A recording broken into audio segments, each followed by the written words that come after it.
नमस्ते बच्चों। आज की इस हम वीडियो में देखेंगे 7वीं कक्षा विषय हिंदी।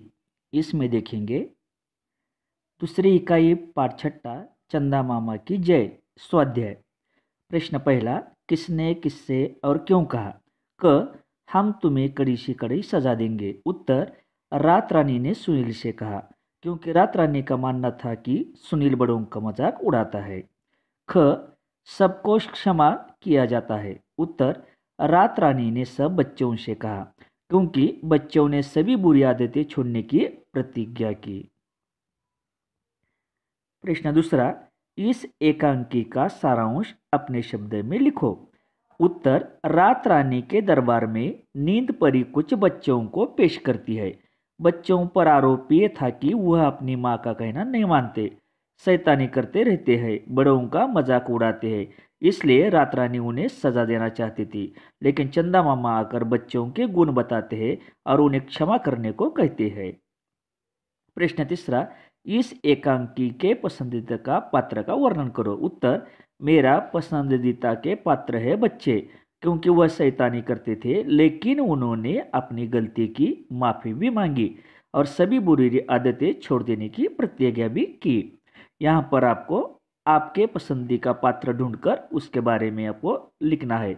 यह मैंने यहाँ पर उदाहरण के तौर पर सिर्फ दिया है। प्रश्न चौथा, नैतिक मूल्यों की सूची बनाओ और उन पर अमल करो। उत्तर, सच बोलना, बड़ों का आदर करना, शांति से रहना, छोटों को प्यार करना, बड़ों का कहना मानना। आगे देखिए भाषा की ओर। इसमें हम व्याकरण में देखेंगे। पहला, समुच्चय बोधक अव्यय। तो मैं आपको पहले समुच्चय बोधक अव्यय मतलब क्या ये समझाता हूं। जो शब्द दो शब्दों या दो वाक्यों को जोड़ने का काम करते हैं, उन शब्दों को समुच्चय बोधक अव्यय कहते हैं। जैसे यहाँ पर हम उदाहरण देखेंगे। पहला वाक्य देखिए, सर्वेश ने परिश्रम किया, और यहाँ पर दूसरा वाक्य है, इस परिश्रम ने उसे सफल बना दिया।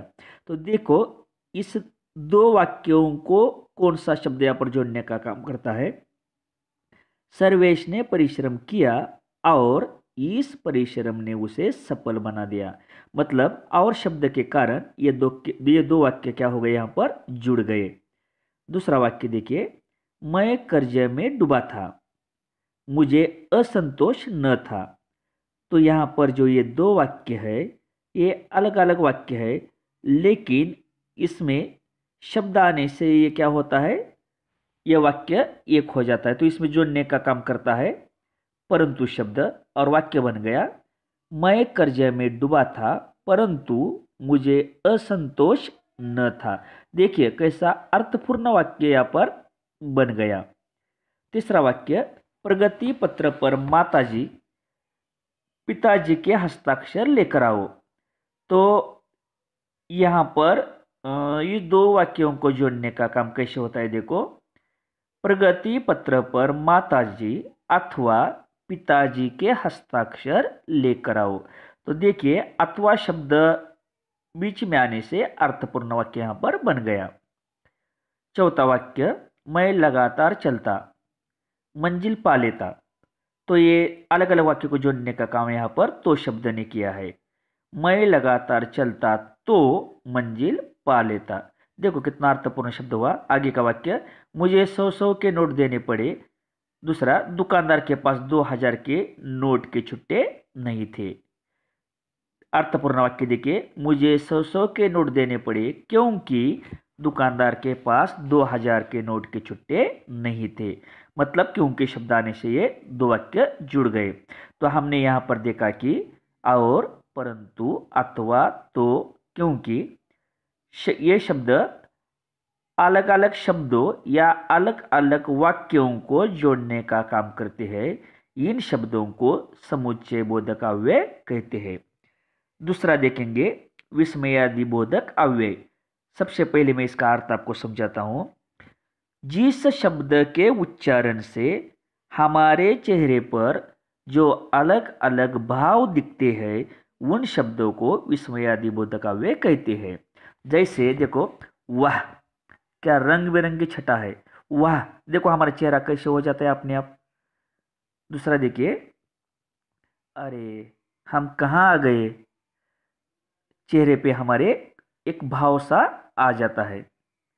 आगे देखिए, अरे रे पेड़ गिर गिर पड़ा, मतलब चेहरा थोड़ा सा हम क्या करते हैं, दुखी करते हैं। छी, तुम झूठ बोलते हो, मतलब हमारे चेहरे पर जो भाव है वो भाव इस शब्द से बदल जाता है। पांचवा, शाबाश, इसी तरह साफ सुथरा आया करो। तो यहां पर हमने देखा कि वह, अरे, अरे रे, छी, शाबाश, ये शब्द क्रमशः खुशी, दुख, घृणा, प्रशंसा के भाव दिखाते हैं। ये शब्द विस्मयादि बोधक अव्यय है, मतलब जिन शब्दों से हमारे चेहरे के भाव बदलते हैं उन शब्दों को विस्मयादि बोधक अव्यय कहते हैं। तो आपको यहाँ पर सब समझ में आ गया होगा।